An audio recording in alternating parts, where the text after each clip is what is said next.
Frank Zappa was an avant-garde musician best known for his long-ass noodling guitar solos and his eclectic musical output over his 30-year career. A man who didn't like being told what to do, Zappa infamously had a run-in with a group of busybody Washington housewives who wanted to change the course of music history. Something that resulted in an instrumental album released by Zappa inexplicably being slapped with an explicit lyrics warning.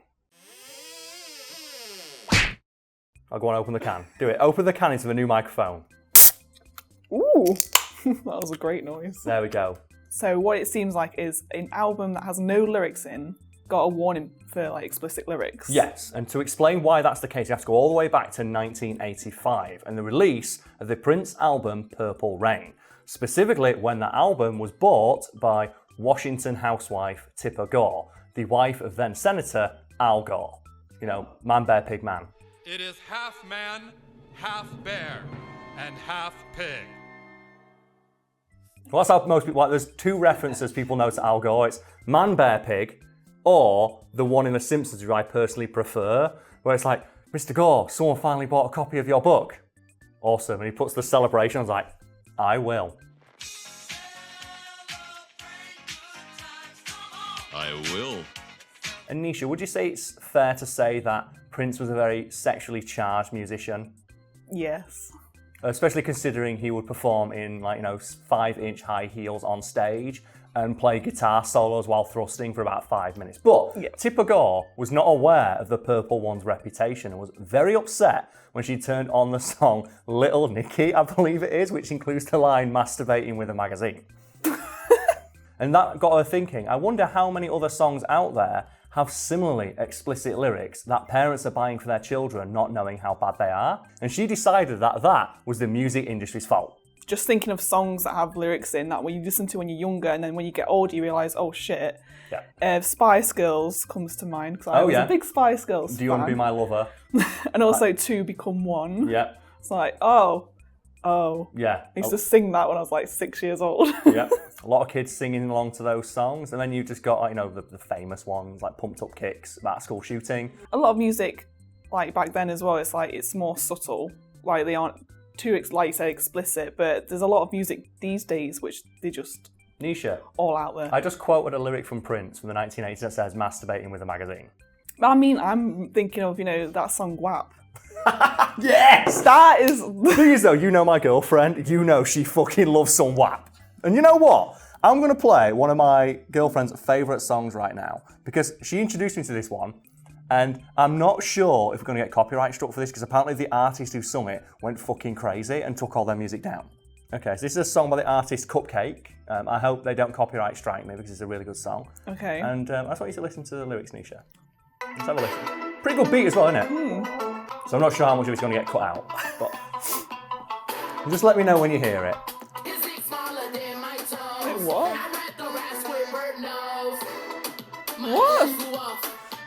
His dick's smaller than my toes. What? I'd rather ride Squidward's nose. And isn't that a fucking great lyric? Cupcake, ladies and gentlemen. Give it a listen on Spotify if you can find it. And to clarify as well, the song I mentioned earlier, it was Darling Nikki by Prince, because someone's going to correct me on that one. So I just double check that now. No, Little Nicky's that film. With Adam Sandler in it, yes. But it's Darling Nikki, which contains the lyric masturbating with a magazine. But in regards to that lyric, Tipper Gore didn't like that. She asked around some of her other, stuffy, snobbish Washington housewife friends, and they had similar stories. Like one of her friends had a daughter dancing around to Like a Virgin, and turned out was like, Mum, what's a virgin? Which is hilarious. That's the thing. It's hilarious to anyone who's not a fucking weird, stuck-up snob about it. But she didn't like this. She did not like that children across the nation may have been inadvertently exposed to songs where they said things like virgin or masturbating. And she decided that it was the music industry's problem. And she formed a group known as, the Parents Music Resource Centre. And ordinarily, a group like that would probably have no impact on something as large and monolithic as the music industry. But as mentioned, Tipper Gore was fucking Al Gore, a United States senator. And all of her friends were similarly involved with high-ranking Washington officials. So when they started to complain about this, people actually listened. And in particular, they zeroed in on what they called the Filthy 15. And they were 15 songs which they deemed to be the most explicit on the airwaves at the time. And I've got the list in front of me now. And I'm just going to go through the artists that are on it. And it actually sounds like a really kick-ass mixtape today. Okay. So we start with Prince. Of course. Then we go on to Judas Priest, Vanity, Motley Crue, AC/DC, Sheena Easton, Twisted Sister, Madonna, Wasp, Def Leppard, Merciful Fate, Black Sabbath, Mary Jane Girls, Venom, and Cyndi Lauper. Cyndi Lauper. Yeah, but the thing is though, that sounds like a proper good 80s mix. You'd find out stuff like that's a right bop. Yeah. There's some bops on there. Okay, so what happened with the Parents Music Resource Centre? Well, they were really upset that children across America were being exposed to these kick-ass awesome songs. Because like when you go through that list, the artists on there, like Twisted Sister, AC/DC, Motley Crue, Prince, it's like, they're great, well-regarded artists today. And they're like, nah, people shouldn't like, Judas Priest? Fuck you, Judas Priest, awesome!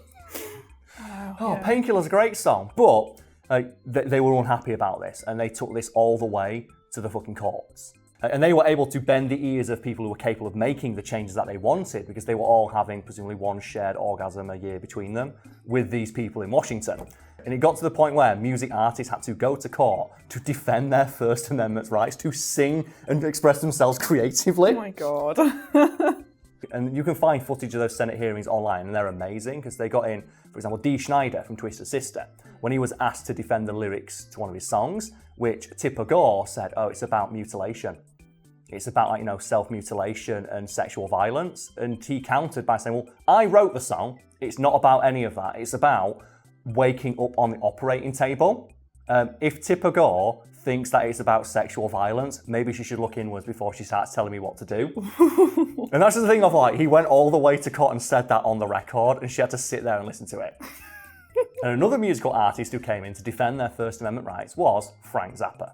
So how did this go down? Not very well, because you had long-haired musician man and the people that the people making laws were currently fucking. So as a compromise, the music industry created the now iconic parental advisory explicit lyrics warning sticker that they could put onto albums. And a common misconception about that sticker is that there was no law or rule about putting it on albums. It was entirely voluntary to do it. It's just something that the music industry did voluntarily, so that the Parents Music Resource Centre stopped fucking complaining. Yeah. And one of the interesting things about the parental warning explicit lyrics sticker is that it actually resulted in a lot of albums getting more sales. It's that thing as well. They're basically telling you this album is so badass you're not allowed to listen to it. And that's something that's so common. There's literally a term to describe it. There's strides and effects. And you can see it with like all forms of media now. They even joke about it, like South Park. Like Cartman gets the theme park, it's like you're not allowed in. And then everyone wants to come in, and it becomes the most popular theme park in the country. Whereas, yeah, if you're told you're not allowed something, you can't do something, it makes you want to do it more. You think, why can't I do that? Or it becomes more appealing. It's like in Friends when Rachel and Chandler like steal that cheesecake. Yeah. Like, they know they shouldn't be doing it because it's not theirs, but it tastes amazing and it tastes better. Yeah, the metaphorical forbidden fruit, as it were. And especially when this measure was taken to protect teenagers and children. And as we all know, teenagers and children are great at doing what they're told. They never ignore what they're told and do the exact opposite just to be dicks. Yeah. And like you even get that referenced in like the Eminem song, I think like Without Me or whatever it is, when he dresses like Rat Boy.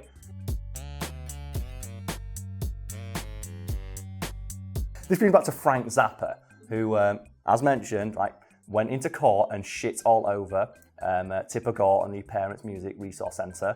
And he famously, in open court, compared their proposed methods for classifying and censoring music akin to treating dandruff via decapitation. So what was the album that got censored? Well, that was an album by Frank Zappa called Jazz from Hell, which very infamously is the only instrumental album ever released to carry a parental warning explicit lyrics sticker. And the story as it's told on lesser fact websites is that was a deliberate petty move from I forget the fucking name, it's such a bad name, they've got such bad branding, the Parents Music Resource Centre, which isn't exactly the case. Okay, so what actually happened? Well, while the album did get a warning sticker placed upon it for having explicit lyrics contained therein, it was only done in a regional chain of a supermarket.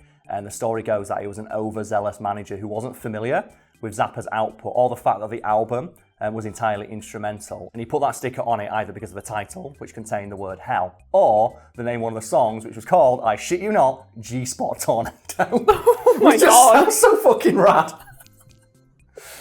Oh, well, that's a badass name, isn't it? It's such a good name for a song, and the story is that privately Frank Zappa found this fucking hilarious. And for anyone wondering, wait a minute, like they had special store versions of that sticker. So yes, as mentioned, it was entirely voluntary for the music industry and artists to put this thing on their album to avoid causing controversy.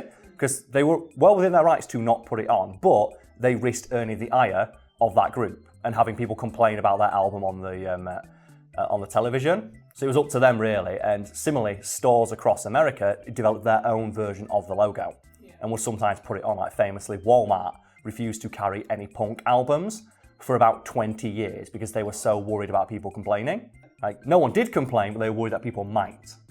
And that's the thing, it was voluntary. But the Parents Music Resource Centre, their influence was such that that regional chain of that supermarket was terrified that parents would similarly throw a shit fit and put that sticker on the album, not realising it had no fucking lyrics. And that's amazing.